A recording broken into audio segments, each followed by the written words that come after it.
I uploaded my reveal video. I unveiled the cremated collection, and baby, it was #1 trending on YouTube. It was trending on Twitter for a couple days, and it's the talk of the town. Hi everyone, welcome back to my channel. I hope you guys are doing really good. My name is Sebastian, and if you're new to my channel, hello. I do tea videos, but not your regular tea videos, okay? Let's just get that out there. Just imagine if we're sitting on a couch and we're drinking some wine or hot chocolate or a freaking soda, whatever you want. We have the pillows over our tummies because we might be a little bloated, and we're just gossiping and we're just having a great time hanging out. Or you're just FaceTiming your messy best friend. That's basically the whole point of my channel. So if that is something you love, please consider subscribing. I would be super happy about it and grateful. So as you can see, girl, I'm trying, honey.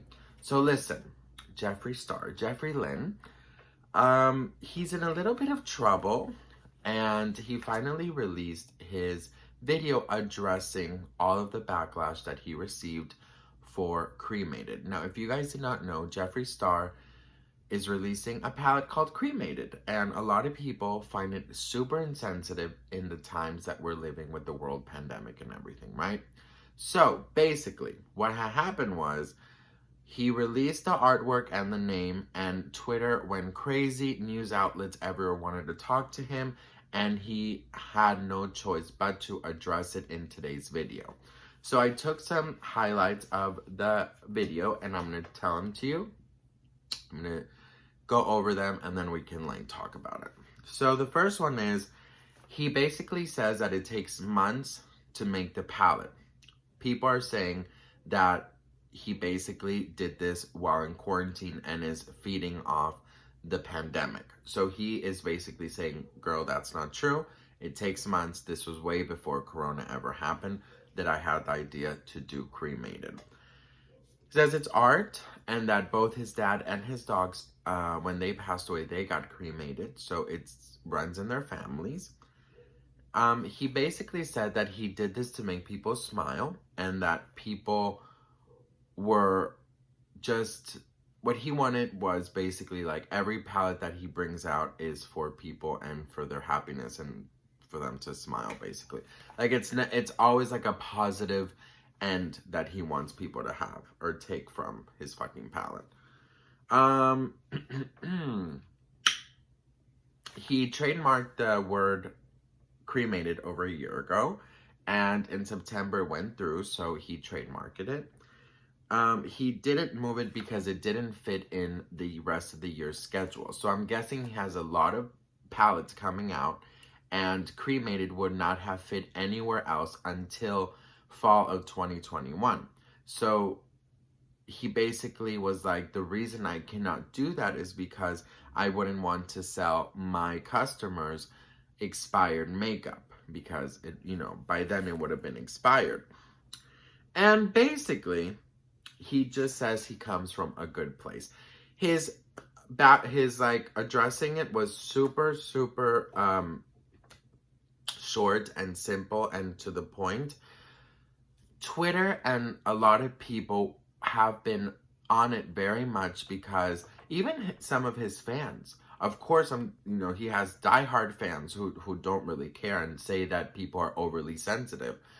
A lot of people are saying, that they didn't even get to say goodbye to a family member and they were immediately cremated. So if I were Jeffree, okay, as a business person, I don't know if I would have released it, to be honest. I might have just taken the loss. But since he is still releasing it, what I would do, this is just my opinion, okay? Because, listen, a lot of people are very excited for this palette too. Makeup lovers everywhere, Jeffree Star fans everywhere are super freaking excited for this palette. So it's sort of like there is 50% who are super excited, 50% who are, very upset and triggered and just they don't think this is right. So if I were Jeffree, right, I would maybe consider donating part of the proceeds to a COVID relief fund, And let me just FYI, I a lot of celebrities are doing that. So if he's getting so much attention for doing this, I think that would bring a lot of good press, and a lot of fans would feel like, okay, you know what? I'm buying this for a good reason, not only because I love Jeffree and the palette, but because I'm helping with the COVID relief, and the people who find it horrible what he's doing would be like, okay, at least he's helping. So I think it would sort of balance everything out. But yeah, I personally, I don't know if I would have released that, but I might have just gone and taken the loss. But you know, that's just me. So I want to know what you guys think. Let me know in the comments below. Please consider subscribing. And let me ask you a question. Do you think Jeffree should have just taken the loss, or do you think he should have still released the palette? Let me know in the comments. I love you guys so much, and have a blessed Wednesday. Oh, which is a name on one of his thingies in the palette makeup thing. Okay. Bitch, I gotta go. I'm going.